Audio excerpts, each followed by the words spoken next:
2, 3, let's switch this up.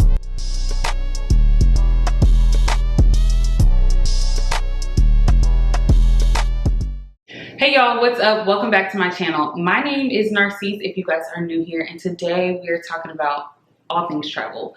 Solo travel to be specific. I am so excited to be finally filming this video for you guys. So I know I was supposed to have this video up already, but what had happened was I lost my charger to my camera. And I really thought I left it in Puerto Rico, but I don't know. I never lose anything, so I can't believe that I can't find it. But anyways, I got a new charger. I got 3 batteries now, so your girl is never gonna have a dead camera.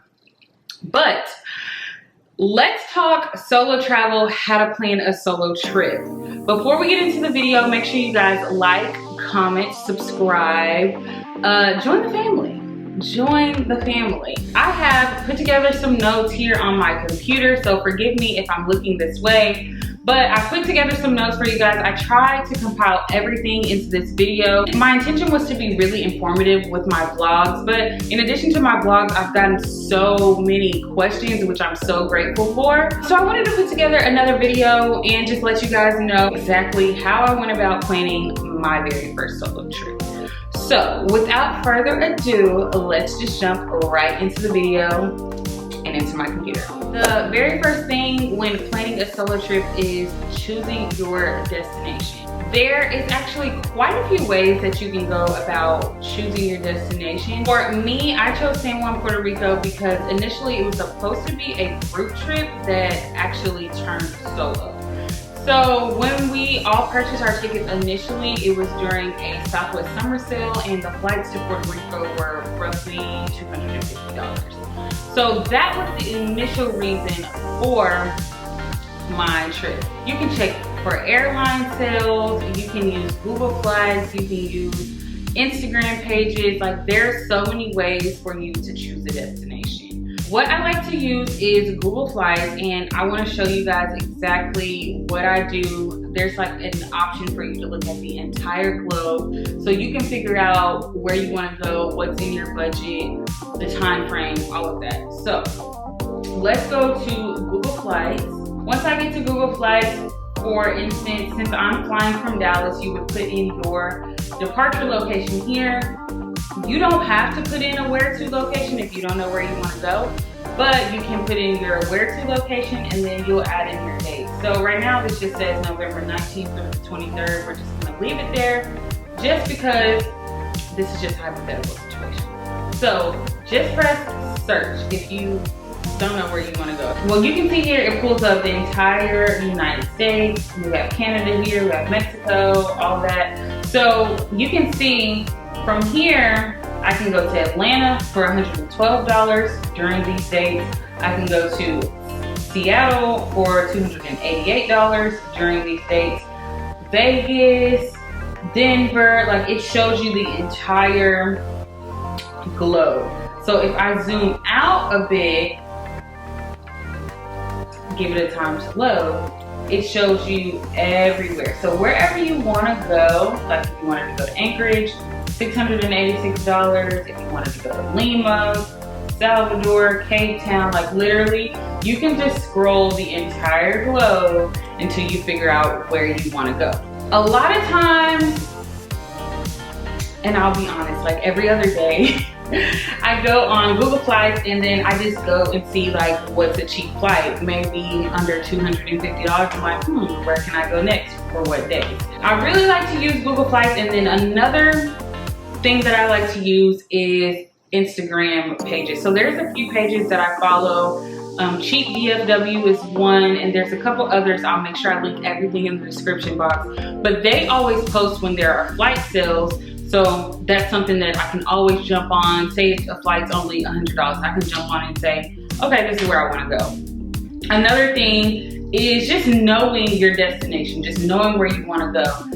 Places like Chicago and New York and Seattle are all on my solo travel list. I would definitely go there with someone else, but I would definitely go there solo as well. So if you have a destination in your mind, you can definitely choose that destination and go in Google Flights or to whatever airline you prefer and see how much your flight will be. The very next thing that you need to do after you choose your destination is you need to find out what type of general restrictions or COVID restrictions they have. There are a lot of places that have COVID restrictions, COVID testing restrictions, quarantine restrictions, so you need to know prior to even booking or paying for anything, what type of restrictions do you have at this destination? Do you need a passport? Do you need a special visa? What do you need? And that's just gonna kind of come with doing your research and just Googling literally, what do I need to go to fill in the blank. To go to Puerto Rico, I had to have a negative COVID test within 72 hours of my arrival. So what I did before I left Dallas is I scheduled a COVID test at CVS. I went there, I took my free test, I got my results back. It was roughly like 2 days and I was real scared that I wasn't gonna get it back in time, but I did. And I had a negative COVID test. To come back to Dallas though, I didn't need any type of COVID testing or quarantine or anything like that. But like I said, it's destination specific. So if you're going to Puerto Rico, as of last month, that's what you needed. But you should always stay up to date and check the travel guidelines for wherever you're traveling. Also, you can take a COVID test, for instance, at the Puerto Rican airport, but that test is like $100 and nobody wants to do that whenever you can just take it for free. But you also want to be mindful of what restrictions you have while at your destination. Do you have to quarantine? Do you have to COVID test every 72 hours?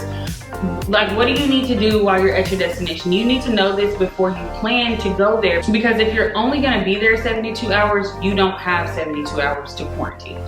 So make sure you know the general restrictions and COVID restrictions of your destination. The next thing that you need to do when planning your solo trip is your method of transportation. So are you doing a road trip? Are you gonna travel by bus, by train, by plane? How are you gonna get there? I obviously had to take a plane to San Juan because I'm flying from Dallas, Texas, but you can take whatever method of transportation you choose. If you do decide to take a flight, you can look at sites like American Airlines. I know they do like Afterpay and Carvana or all of those buy now, pay later type sites. You can use those as methods to purchase your flight. And then also with American Airlines, I know that they let you hold the price for 24 hours. So for instance, today, if you're looking at the flight and it's at a really good price, but you still aren't 100% sold, you can hold that price for 24 hours and go back tomorrow and make that payment when you're actually sure. Another thing about booking flights is you want to be mindful of the time that you're booking the flight for. So the flight could be $36 to Sacramento, but how long does it take you to get there? Is it a non-stop flight? Is it a 13-hour flight with 4 layovers? That is something that you really want to be mindful about while traveling. I personally like a straight through flight. If I have a layover, I want it to be quick. I just want to change planes and I want to keep it moving. Especially if I'm going somewhere in the United States. A lot of people don't care. They like to take that time to kind of get like 2 vacations in one. But for me, I want to get to my destination and I want to do what I planned on my itinerary, if that makes sense. The very next thing you need to do when planning your solo trip is find out where you will be staying. Are you staying at a hotel? Are you staying at an Airbnb? Are you staying at a resort? Are you staying with family? Where will you be staying? Personally, I like to use Google for this yet again. I like to use Google for this yet again, but I like to Google the destination and hotels right behind it. And it always pulls up a list of hotels and the best pricing. I have used websites like Hotel Tonight. That's the website that I used whenever I went to San Juan, Puerto Rico, and I literally was buying my hotel a week before I went there. Groupon is a good place to find hotels. Expedia, like there's so many different places. You can use VRBO, you can use AIRBNB, like there's so many different websites that you can use to find you a place to stay. So you just have to figure out what's most comfortable for you. I really like Airbnb, but I really like hotels as well. It just depends on where you feel most comfortable. Also, what you need to consider when looking for your place to stay is your budget, so the price. For whatever reason, I like to stay around $100 a night, but that's just me, that's just my preference. But you want to consider your budget and you also want to consider Wi-Fi. A lot of people like to consider whether they have free breakfast or a restaurant. That really doesn't matter that much to me because I like to eat, so I'm gonna figure out how I'm gonna eat regardless. But another thing that you should really consider is if they have a shuttle from the airport to where you'll be staying.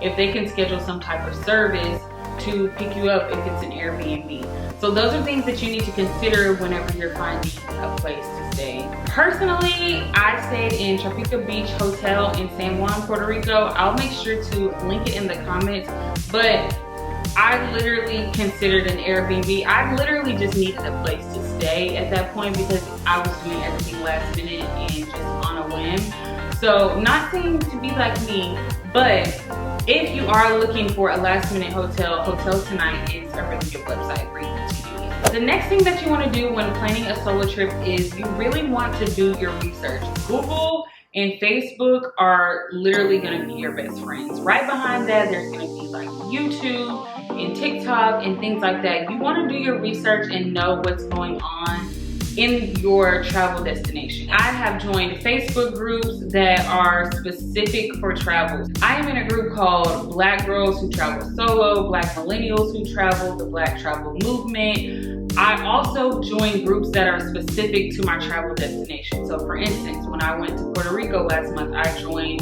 Puerto Rico Travelers. When I went to Cancun and Tulum last year, I joined Cancun and Tulum travel groups. I can't remember the name off the top of my head right now, but literally go on Facebook and type such and such travel group or whatever travelers, and I promise you there's probably a group of people who live there or visit there frequently who have a whole group put together and will let you know everything you need to know about that destination. But that would probably be my #1 tip in doing your research is joining groups on Facebook. I personally like Facebook because you're able to like have dialogue with people. You're able to go back and forth. You're able to ask questions versus maybe if you comment on somebody's YouTube video who probably doesn't even do YouTube anymore, they won't respond back to you. If you comment on somebody's TikTok video or Instagram post, maybe they won't respond back to you. Like in those Facebook groups, you literally have like dialogue back and forth, ask questions, post pictures. I love the Facebook groups. Google is like a runner-up for me simply because, like I said, I like dialogue. I like back and forth. So I want to be able to say, hey, what was your experience at this place? And have someone actually talk back to me versus just wondering through this Google blog like, I wonder if they have a nice time. I would definitely join those groups, and I would also use that time to find excursions and attractions and things that you're interested in at your destination. Do you want to lay by the beach all day? Do you want to go snorkeling? Do you want to go hiking in the mountains? Do you want to go through a cave? Do you want to be in a cenote? Like, what is it that you want to do at that specific location that really interests you, and you need to do your research about that. The next thing you need to consider whenever you are planning your solo trip is, will you need a rental car? When I went to San Juan, I did not get a rental car. I considered it and they were actually fairly cheap. I just felt like I didn't want to deal with driving somewhere that was completely foreign to me, somewhere I had never been. And I felt like it's just me, and I thought, you know, maybe with Uber and public transportation and stuff like that, like I would be able to get around. But I knew that I really wanted to just enjoy Puerto Rico, so I knew that I wanted to walk, and if I needed to go anywhere that was far, I could Uber. This is something that you will figure out while you're doing your research about your destination. You'll figure out if a car is needed. If you're going somewhere like San Francisco, a car is not needed. If you're going somewhere like New York, a car is not needed. But if you're coming to Dallas, you definitely need a car. You need a rental car. You need to be able to get around. Of course, we have public transportation. Of course, we have Uber and things like that. But literally, to get from one side of the city to the next, it can take you 30 minutes maybe. So you kind of want to just judge and go based off of what other people have experienced at that same destination and determine whether you'll need a rental car or whether walking, public transportation, Uber, Lyft, rideshare apps will definitely work for you. Next, you have to consider whether you're going to use a travel agent or not. Now, I know you're probably thinking like, Narcisse, we've already done a lot of research. Like, why would I call a travel agent at this point? Which I get it. I get it 100% because I'm not the type of person to call a travel agent. I've never used a travel agent before. But some people really like when the travel agent does all the work for them, and that's completely fine. I still think you need to do like a little bit of research before you just put all of your trust into a travel agent. Travel agents will find fun things for you to do. They'll book it all for you. You can pay directly through them. So it really makes it easy for somebody who doesn't want to do all of that research. But like I said, I still think that you need to do just a little bit of research to see what you're getting into and know a little bit about the destination so that you aren't going there blind. Again, we're talking about a solo trip and not a group trip. So you don't have anybody else to depend on but yourself. Okay, so after we've gone through all of that, at this point you have to ask yourself, am I ready to book? Am I really ready to do this? Am I really about to do this by myself? Am I ready to book? So you can do things like booking it as a bundle, and by a bundle I mean flight, hotel, rental car. You can book it all separately. You can do it with a travel agent. Booking is solely up to you. I personally do things separately just because, like I said, if I don't need a rental car, I'm not gonna book a rental car. And sometimes when I buy my flight, I'm not necessarily ready to buy the hotel. So do things how you feel like you want to do them, but I personally do them separately. Okay, y'all, this is where it gets destination specific, and this is where it gets fun. So if you want to think a couple steps back, you want to think about the excursions you saw, the attractions you saw, the historical monuments, and you want to start to plan your itinerary. I use TripAdvisor, I use AIRBNB experiences, I use VRBO, Google, of course, that's always like usually number one. Instagram, TikTok, blog posts, YouTube. There's like, I literally start searching everywhere to figure out what am I gonna do when I get to this destination. Another thing you should consider is if you need to pay for the excursions or anything ahead of time. So I will give you guys an example. A couple years ago, when we went to San Francisco, we decided we wanted to go to Alcatraz. We paid for that ahead of time. Last year, when we went to Cancun and Tulum, we knew we wanted to go to the monkey sanctuary, but we didn't pay for it ahead of time. We just went there. We also went on this like snorkeling and swimming with sharks, and we just randomly met some people and we're like, oh, we're gonna come with y'all. So we ended up paying for that when we got there. That is not always the best approach, because sometimes if you want to do a specific excursion, they have time slots that are available, and if they sell out, then you're not able to do it. So I would recommend booking things that you know are really popular in advance. Also, make sure that you're giving yourself time in between your excursions to maneuver. If you need to travel from one place to the next, if you need to eat, if you need to take a nap, like whatever you need to do, but make sure you give yourself time. Don't try to plan 8 things in one day, because I promise you, it's not gonna work. You're not gonna get to do everything. You're gonna be mad because you think that your trip wasn't as successful as you thought it was gonna be, when in reality it was still fun. You just overbooked yourself. So trying to like cram everything into one day or just a few days is a big no-no in my opinion. You wanna give yourself time to, you know, wake up and eat and do an excursion and wander around. Like literally you're somewhere completely different that you may not ever go again, or may not ever go again anytime soon. It's not like this is a place that you can frequent every 5 seconds. So you want to make sure that you're giving yourself time and leeway to do other things if you so choose. A lot of people worry about meeting people and talking to people. When I tell you guys, in San Juan, I literally had no problem meeting anybody. Everywhere that I went, I literally talked to somebody. Well, actually they were talking to me. I don't know, I guess I just have like this aura where people just want to talk to me, but literally everywhere I went, I talked to somebody, I met new people. There's people that I still talk to today, and I've been back home a month. So don't worry about meeting new people, but if you are worried about meeting new people or starting to feel lonely, definitely book some tours. Those are like the easiest ways to meet people and to talk to people and learn the history behind your destination, which I feel like is really, really important.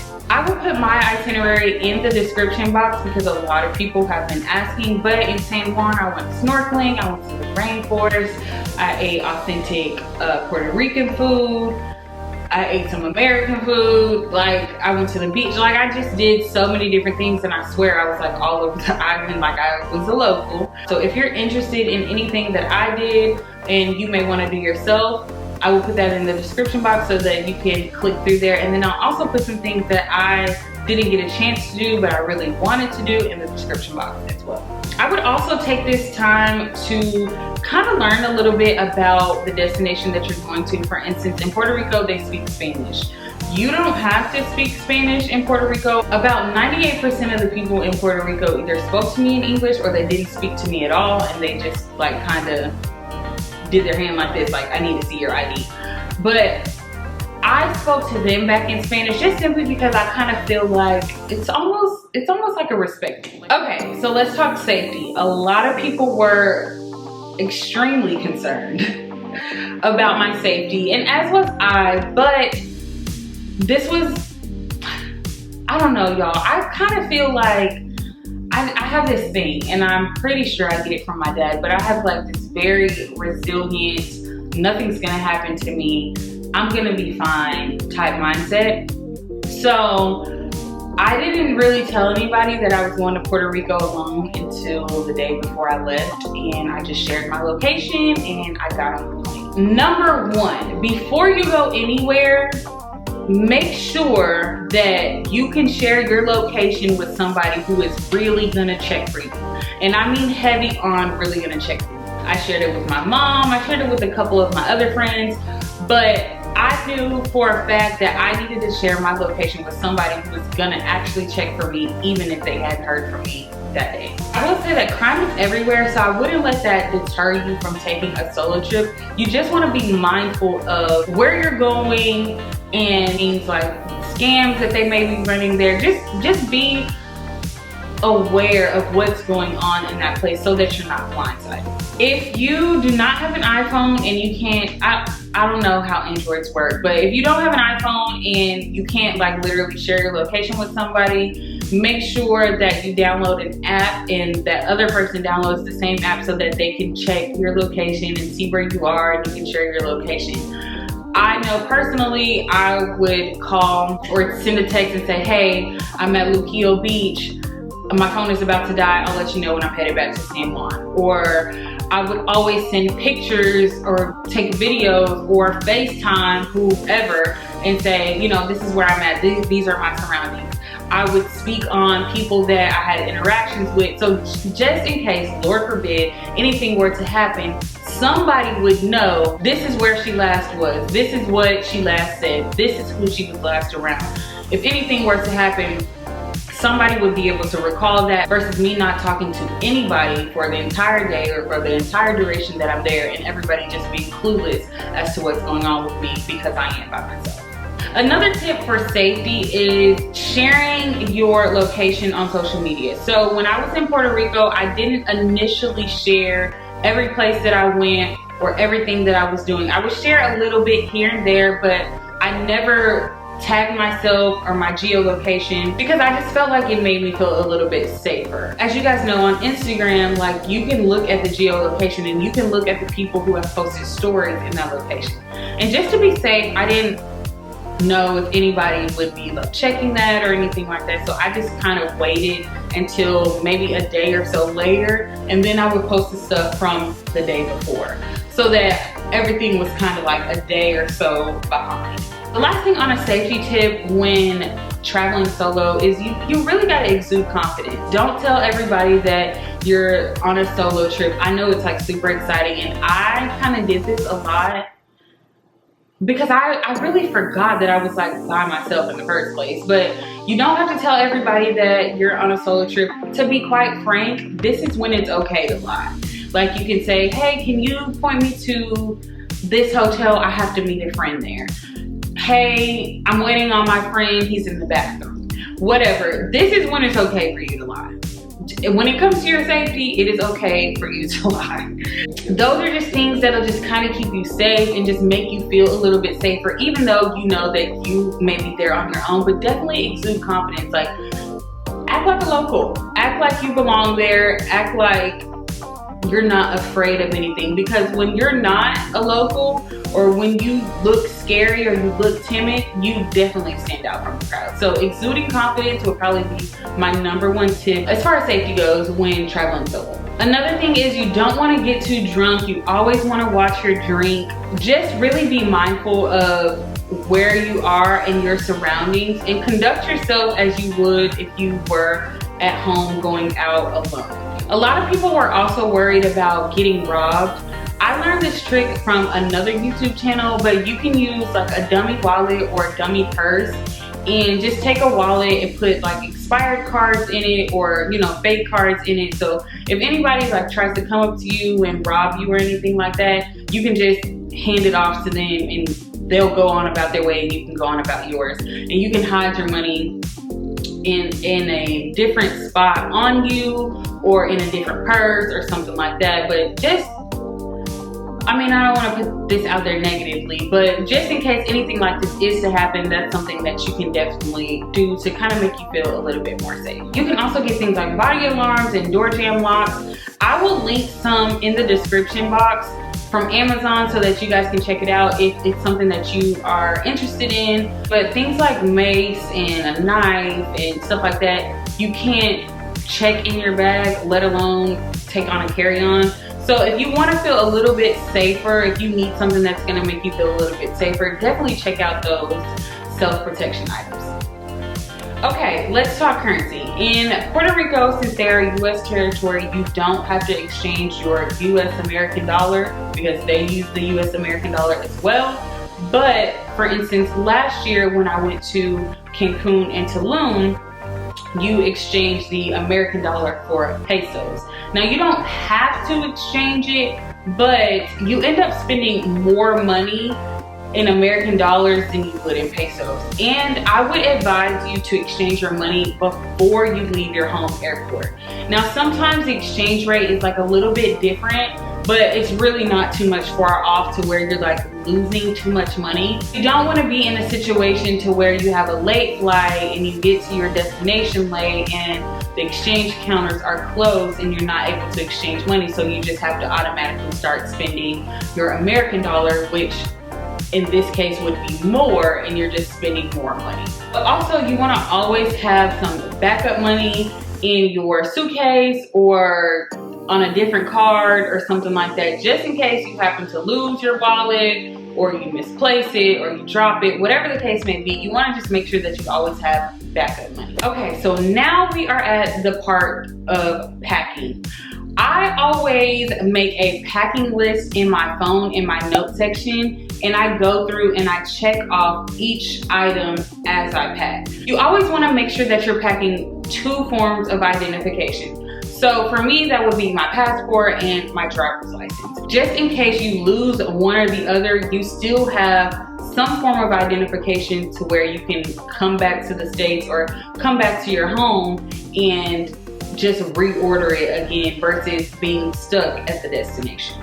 On your packing checklist, you want to add things like a portable charger, a waterproof phone case, your laptop, chargers for stuff like that. You want to include all of that on your packing checklist so that when you're going through and checking things off, you don't leave anything out. It sucks to be somewhere completely foreign and not have the things that you need. You want to make sure that you're adding things like your swimsuit, clothes if you're gonna go somewhere and get muddy, layers if you're going somewhere that's super cold. All of these things are items that you need to add on your packing list so that while packing, you don't forget anything. Traveling to certain places in Europe and Cuba, I believe, they use a special type of AC adapter, or the charger that actually goes into the wall. That's another thing that you need to consider when doing your research.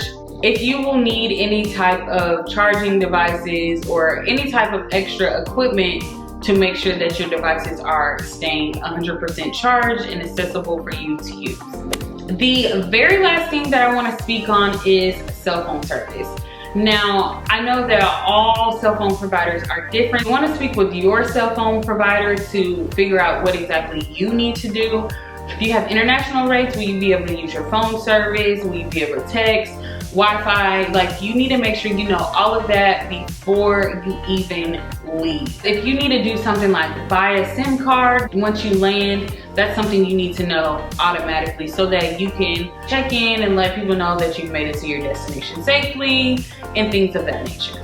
Taking your own pictures. Everybody is all about getting a good photo. Like, if you don't get a photo, did it even really happen? When solo traveling, you definitely want to have a tripod and add that to your packing list, or you can have somebody take your pictures for you. A lot of times, people will ask you if you want a picture because they want you to take a picture for them.